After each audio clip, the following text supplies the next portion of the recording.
Section 1-4, trapezoid rule. The objective of this section is to estimate the value of a definite integral by dividing the region under the graph into trapezoids and summing the areas. If you recall in the last section, we were approximating definite integrals by counting squares. The difficulty that we had with that was the fact that we were all coming up with slightly different answers. We were close, but we were all getting slightly different answers. And the reason for that was because of the fact that we were using different approximations for the areas of those partial squares. It was also related to the fact that some of us were using more squares and other people were using fewer squares, also plays into that as well. The advantage that we're going to see with trapezoids is that as long as we all are using the same function, the same interval, and the same number of trapezoids, we're all going to get the same answer. It'll still be an approximation, but we're going to see that it's more formula driven then. Okay? All right, let's remind ourselves of what a definite integral is before we get too far here. If you recall from the last section, we said that a definite integral is the signed area between the function and the x-axis. Now, the reason why we say it's the signed area is because of the fact that it can be positive or negative. Depends on the function and the interval, etc., but it could be one or the other.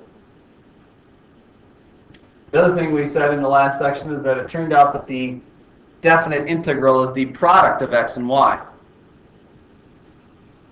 And we found that because in that first example that we did, we saw that to find the area of that region, we were actually taking a horizontal distance, your x, and multiplying it by a vertical distance, your y, and thus finding the area under that curve there, which is the definite integral. So it's a product of the x and the y that gives us the area, which of course is then the definite integral. That's a big difference then between a definite integral and a derivative. The derivatives that we talked about in the first two sections in this chapter, we are finding that a derivative is actually just slope. It's a change in y divided by a change in x. That is, we're taking the quotient of y divided by x to find a derivative. Versus a definite integral here is a product of x times y. Big difference between the two.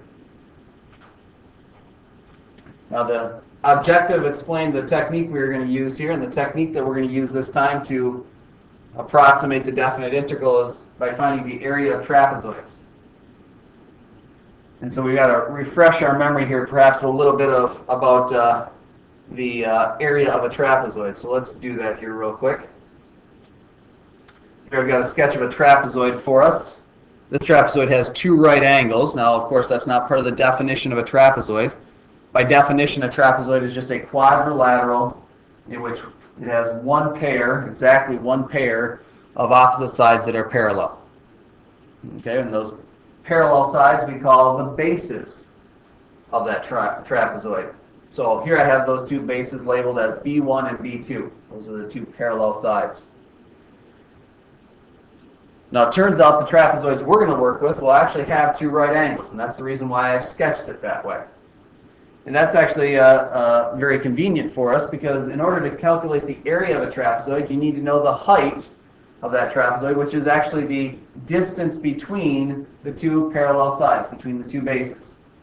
So with the fact that those are two right angles over there, that third side actually is the height of the trapezoid. Turns out very nice. So down below there I have our formula for the area of a trapezoid is 1/2 the quantity B1 plus B2 times H. In other words, it's the average of the bases, B1 plus B2 divided by 2 in essence, times the height. All right, so there's our formula for how we are going to calculate the area of a trapezoid. Now, I'm going to take this trapezoid, you'll see in a second, and we're going to take and rotate it 90 degrees counterclockwise, and we'll slide that underneath our function. So let me give you an example of what that will look like here. Here we've got a sketch of a function. I'm going to call my function here f of x. And you can see that I've got a trapezoid sketched underneath that function. Notice the two points on the trapezoid touch the curve there at the top. In fact, I'll go ahead and sketch in or mark in here these two right angles so you can see where those ended up there when I rotated it 90 degrees and counterclockwise and slid it under that curve. And so I need to find the two bases, and I need to find the height. Now in this case, the two bases are actually vertical here. They're the parallel sides, but they're the vertical sides of this trapezoid. So let's name this point right up here. We'll name that as A, f of A, because of the fact that that occurs at A on my x-axis there. That means that the x value is at A, and I can find the y value by plugging in A into my function and thus getting f of A. I can do the same thing over here at B, and we'll name that point as B f of B. Now the significance of that for us is this. If I were to measure, which is what I need to do, measure this base of this trapezoid, that is, I'm measuring the distance from the x-axis to that point on my curve. And that's exactly what the y value tells me. It tells me how far I am from the x-axis. That's what the y value is. So in other words, f of A is actually base 1, B1 from our original trapezoid. And I can do the same thing over here at B, that if I want to measure this side of the trapezoid, f of B tells me the length of that second parallel side, that base 2. And the last piece that I need then is the height, which is this distance right here along the x-axis. And I, of course, can measure that. I know A and B. We call this, though, delta x. Delta x, of course, delta is the Greek letter delta that we're talking about. We use that many times in math and science to represent a small change. That's the uppercase Greek letter delta. So delta x is saying a small change in x is what it's indicating there. So now that I know my two bases, f of A and f of B, and I know my height, delta x, I can calculate the area of that trapezoid. It's 1/2 the quantity f of A plus f of B times delta x.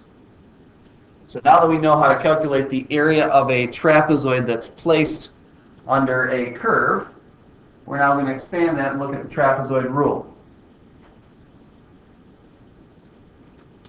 So here's our trapezoid rule, and actually I'm going to sketch a function here for us to work with. And it really doesn't matter what function, I guess, that you have, but I'm going to sketch one that's got a little bit of a curve to it, I guess, but it really doesn't matter if it's got a curve or not. And I'm going to say that this over here is A. That'll be our starting point. We'll say that this over here is B. That's our ending point. And our goal, of course, is to calculate the definite integral, which is the area between, the signed area between our function and the x-axis. All right, so let's go through the steps of how we actually go through this process here, and that's what we're going to do. We'll go through the steps and we'll keep filling in some information from our on our sketch up above. So the first thing that we want to do is subdivide the interval from A to B into n subintervals. All right, so I'm going to try to divide this up into n subintervals. I'm going to try to make these equally sized, although it might not look like that, but that's what I'm intending to make. I'm not going to worry about drawing all of these, so I'll just say dot, dot, dot. It continues. Just put an ellipsis in there for that indication. And so let's say that we've got this now divided into n subintervals. So now the next step of this is to calculate the width of each one of those subintervals. And of course, to do that, it's a very simple calculation here. I just need to figure out how big the interval from A to B is, and then divide it by how many subintervals I split it into. So in other words, I calculate delta x by taking B minus A, that's the width of the interval, divided by n, which is the number of subintervals that I've split it up into. That'll tell me the width of each one of my subintervals. Okay, we'll use that, of course, in our calculation, because we need to know the height of our trapezoids, and that's what delta x is going to represent for us. In fact, let me go ahead and sketch that in each one of these here. So in other words, this distance right here is delta x. This distance right here is delta x. This distance right here is delta x. I'm intending for those all to be equally spaced. This distance right here is delta x.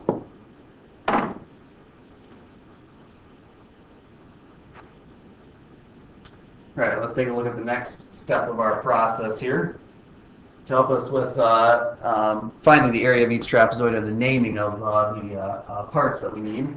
We're going to name these points and the ends of our subintervals. Let x sub 0, x sub 1, x sub 2, all the way up to x sub n be the boundaries of these subintervals.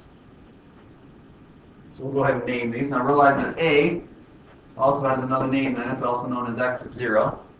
This would be x sub 1 and x sub 2 and x sub 3 and so forth, all the way up to x sub n minus 1. And B would be at x sub n. Another name for B. So we'll just name those to make it a little bit easier to write our formula down for our calculation. We need to have those x values named. And then the last step of this is really to calculate the area of each trapezoid and sum it up. So if I sketch in my trapezoids that I end up with here, I'm going to do this in green. Here's my first trapezoid that I see. Something like that. And my next trapezoid looks something like this. And the next one looks something like this, and so forth, all the way up to the very last one here. Notice this very last one looks like it's going to actually extend above the curve here, slightly. Some of these trapezoids are completely below the curve, some might be above the curve. And so we want to calculate the area of each one of those trapezoids. Now remember, to calculate the bases of these trapezoids, the parallel sides, it turns out that this is equal to f of x sub 0. This is equal to f of x sub 1. This is f of x sub 2. This is f of x sub 3, and so forth, all the way up to the very last ones are at f of x sub n minus 1 and f of x sub n. Those heights. All right, so we can calculate the area of all these trapezoids and add them up.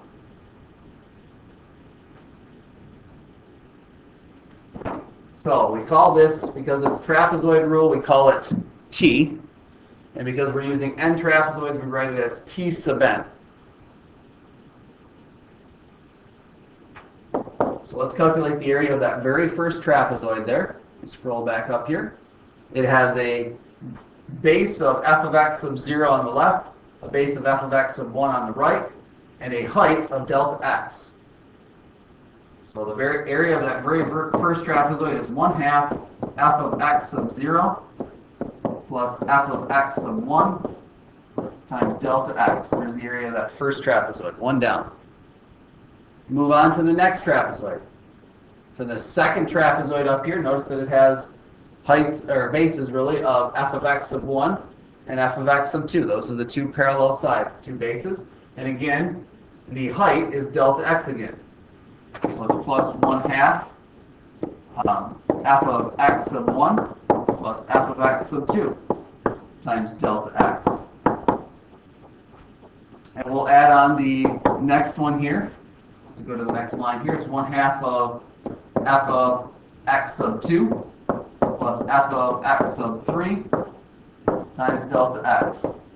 And we'll just say this continues there. We only drew the first three trapezoids, so that's all I'll worry about writing down is the first three here. All the way up to the very last trapezoid, and if you want to see what the sketch looks like, again, to remind yourself of it, notice that the bases of this last trapezoid are f of x sub n minus 1 and f of x sub n.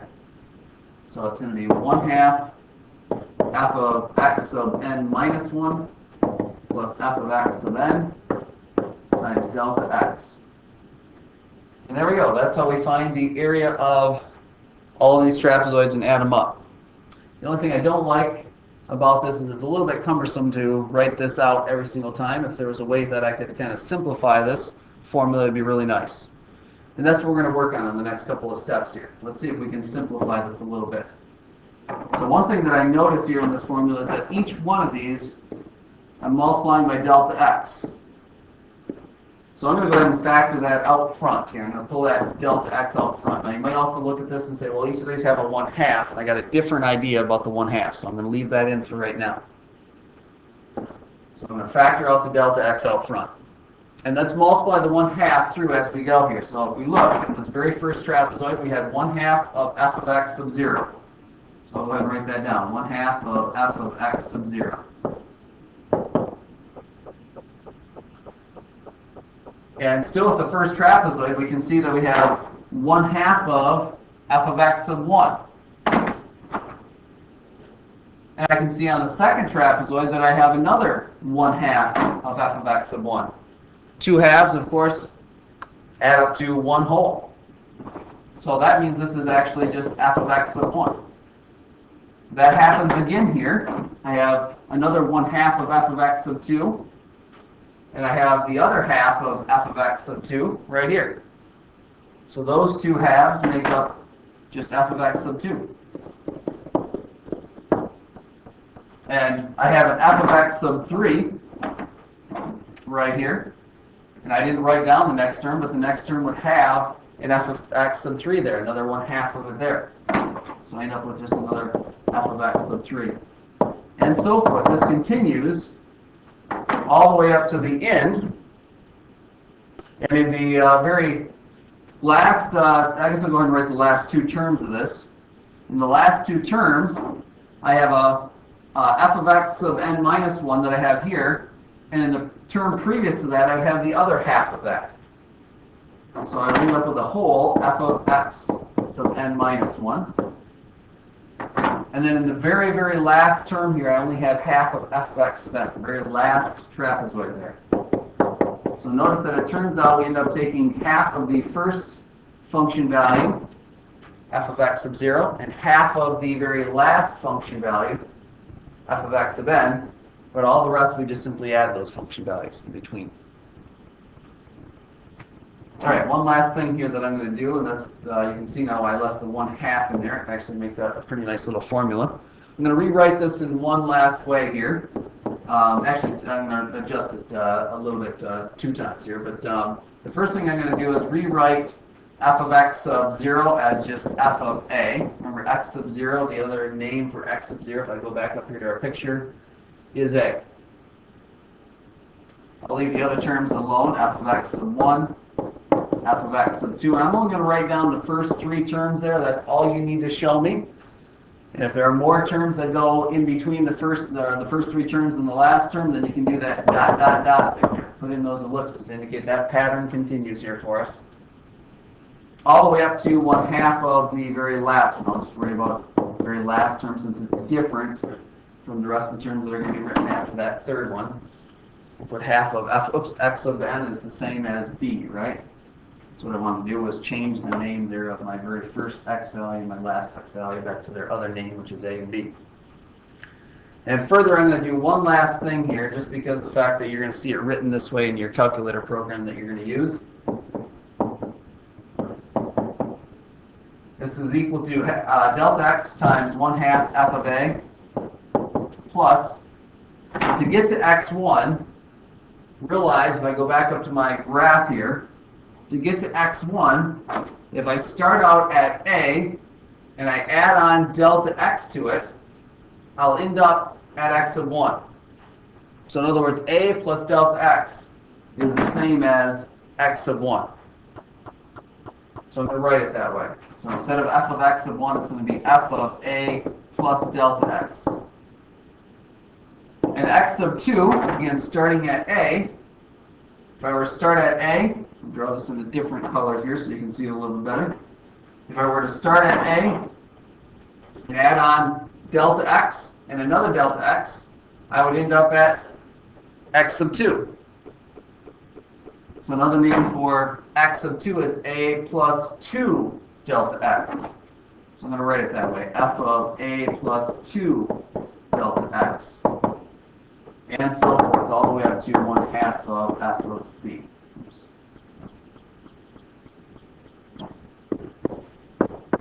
Okay, there's our formula. That's what you're going to see actually when you run your program on your calculator. It's going to show up in that formula. That's why I want you to see it that way. That's all right.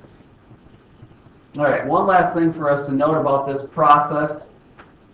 You saw that we used n trapezoids. It turns out that the more trapezoids we use, the better the approximation.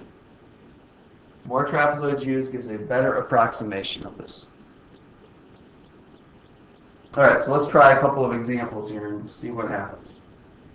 Look at example 1 there on page 19. It says use trapezoids to estimate the definite integral of f of x equals negative x squared plus 90x plus 14. And we're going from x equals 0.1 to 1. And it says to use 9 increments. That's saying to use 9 trapezoids, 9 subintervals. They even say 9 strips there, however you want to describe it. Those all mean the same thing. All right, so let's write down our function here. F of x is equal to a negative 100x squared plus 90x plus 14. And we're going from x equals 0.1 to x equals 1. Now, if you recall, this is actually the same function that we used in our second example from the last section. So we've actually seen this same curve before. Let me just bring up the calculator so you can see what this thing looks like. I have in y1 that same function that we used in the last example of the last section. I have the same window we used, in fact, from 0.1 to 1 for the x's and then from 0 to 35 for the y's. And we can graph that and see what it looks like. There's the graph of that thing. Okay? All right. So the first thing that I want to do is I want to draw a little sketch of what we're actually doing with this problem. You don't always have to draw a sketch, but I think I want to start out with a sketch for this first problem just so you see what we're doing. So the curve looks something like this. It really doesn't matter if I have an exact curve here, but we'll approximate. This was at 0.1, and we'll say that 1 is somewhere over here. And we're dividing this up into 9 subintervals. So the first thing I'm going to calculate is what does delta x equal. Remember, delta x is equal to b minus a, where in this case the a is the 0.1, the b is the 1. So it's 1 minus 0.1 divided by n. N is the number of trapezoids. They said you split this up into 9 increments. So we're going to divide that by 9. So 1 minus 0.1 is 0.9 divided by 9 gives us an interval width of 0.1. Now what that tells me then is that first subinterval over here on my graph starts out at 0.1 and it ends 0.1 units later. That would be at 0.2. The next subinterval ends 0.1 units later, that would be at 0.3 and so forth.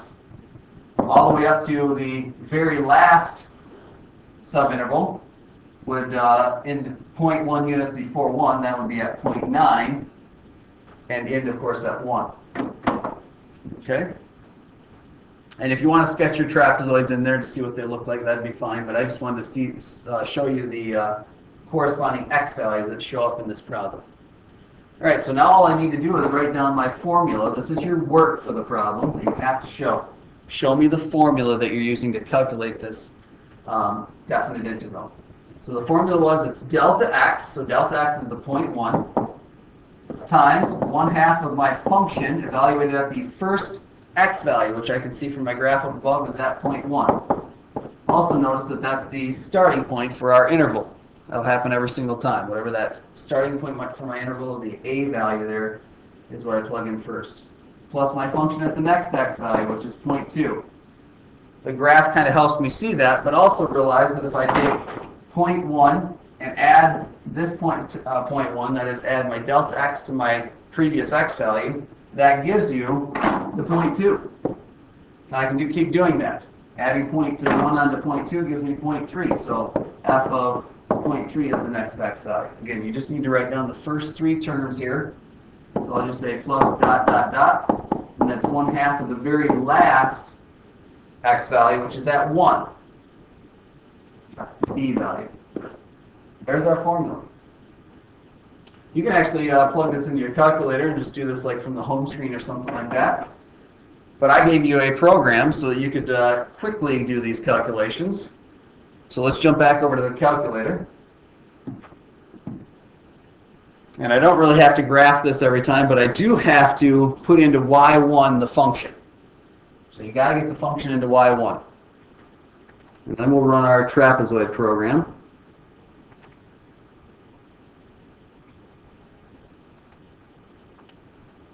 And it's going to ask you, first of all, do you have an equation that you're using that's put into y1?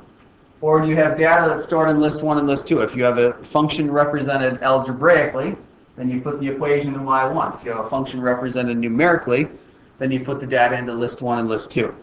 We, of course, have an equation in y1. It asks you for the starting value. So we are starting at point 1. It asks you for the stopping value, the b value, that we're stopping at 1. And it's going to ask you for the number of increments, so the number of trapezoids, subintervals, whatever word you want to use to describe that. The n value here in this case is 9. And when you press enter, it'll bring up a little screen that will show you how you calculate delta x to remind you of that. And it also shows you how you calculate t sub n. It shows you the formula. There's no reason to not be writing down the formula right here on your sheet. You have to show that. That's your work. The program shows you exactly what that formula is. The only thing you need to do is actually put in the correct x values there. Don't leave it in terms of delta x and those a and b values. Actually plug in the right numbers there. Press enter again, and it'll give you the results. It tells you the value of a, b, and n that you punched in. It also shows you the calculation for delta x in case you want it. And there's t sub n. It's 23.7. So this is equal to 23.7. Which is actually very close to the exact answer. The exact answer here technically is at 23.85. We're really close to that. More trapezoids will get us even closer. All right, let's take a look at one more example here. If you turn to page 21 in your book, example 2 is going to give us a function that's represented numerically. It says on a ship at sea, it is easier to measure how far you are going than it is to measure how far you have gone. Excuse me. Let me read that again. It's easier to measure how fast you are going than it is to measure how far you have gone. Suppose you are the navigator aboard a supertanker. The velocity of the ship is measured every 15 minutes and recorded in the table. Estimate the distance the ship has gone between 7:30 p.m. and 9:15 p.m. Okay? Now, first of all, your calculator can handle a set of data like this, and you can punch it into your calculator and run your program to evaluate this. But of course, if you're going to do that, you're not going to use 7:30, 7:45, and so forth. We're going to want to put this in terms of some numerical values. The other thing to consider here is that they've given us the velocity measured in miles per hour. So the fact that that's in miles per hour, the hour is the key there. That means that when I go to come up with some equivalent to these times, I'd want to use hours. So if I were to want to punch this in my calculator, I'd probably want to start this out at time 0. And this would be a quarter of an hour later. 15 minutes later is a quarter of an hour. And then this would be a half, this would be 0.75, and so forth. So if I was going to punch this in my calculator, these are the numbers that I would punch in. The 1, 1.25, 1.5, and finally 1.75 would be those values. Okay, and if you tried to run the program and using the other set of data, your answer is going to be off because it's going to have some weird units there, and you don't want to do that. The way I calculate, though, this definite integral is the same way we just looked at. The key here is to understand why is it a definite integral that we're calculating. And the reason for that, just draw a quick sketch of this function. I've got my speed, which is measured in miles per hour. It's actually velocity measured in miles per hour that they said it was. On my y-axis, and I have my time, which is now measured in hours. I've converted those over to hours here for me, along my x-axis. And in order to get the distance that I've traveled, I know that the distance is equal to my velocity times my time. And I can see that my time, of course, is my x value. My velocity, of course, is my y value. So in other words, I'm taking and multiplying x, that's y, times x. Or x times y, however you want to read that. So since it's a product of x and y, that's what leads me to say, okay, that's an area I'm finding to solve this problem. That's a definite integral then that I've got to calculate. That's the thought process I've got to go through to figure out that, first of all, it's a definite integral to find the answer to this question. All right, so let's calculate the definite integral. Now, they have a total of 1, 2, 3, 4, 5, 6, 7, 8 data values that they've given you. If you have 8 data values, that means you actually have 1 fewer subintervals, so you have actually 7 subintervals here. So we're going to calculate t sub 7. Now I'm going to write the formula 2 different ways here for you. The first way is going to look just like we saw in the last example. And the second way is going to be, I think, going to be a little bit more convenient for us since they've actually got the y value sitting here right in front of us. But let's go ahead and write it this way. First of all, I need to know the change, the delta x, change in x. And actually I can see that from my values I've written down here that I know I'm starting at time equals 0 and then going up 1/4 of an hour each time. So delta x, the change in my x, is 0.25. And then it's 1/2 my function at the first x value, which is at time 0, plus my function at the next x value, which is 0.25, plus my function at the next x value, which is 0.5, and so forth, all the way up to 1/2 my function at the very last x value there, which would be at 1.75. That's one way you can write this down. I think it's a little bit more convenient, actually, to do it this way, though. Since, again, they have given you the y values, so they're sitting right here in front of you in the table. I know what f of 0 is. F of 0 is right here. It's 28. So instead of writing f of 0, just write down what that value is. 1/2 of 28. Plus f of 0.25 is the 25 that's in the table. F of 0.5 is 20, and so forth, all the way up to 1/2 of the very last value is 1/2 of 26 that we need. Okay? Now again, you could punch in the data from the table here into list 1 and list 2 and let your program crunch the numbers, but by the time you do that, you could have just punched in less data actually on the home screen and got the same answer. So I'm going to do it that way. So on the home screen, I'm just going to tell it to do this calculation. It's 0.25 times 1/2 of 28 plus 25 plus 20 plus 22 plus 7 plus 10 plus 21, and it's 1/2 of the very last value, 1/2 of 26, which obviously the 1/2 of 28 and 1/2 of 26, you can do the math in your head and just type it in as 14 and 13 there, but I wrote it out for you. And we get 33. So 33 is our answer here. This turns out to be equal to 33. Not only that, we should be able to put units on this, and because of the fact that it's a product of x and y here, the units are a product of the x units and the y units. So the x units are in hours, and the y units were in miles per hour. Notice the hours cancel out and we're left with just miles. So it turns out that this is equal to 33 miles. And that's how we calculate a definite integral using trapezoids.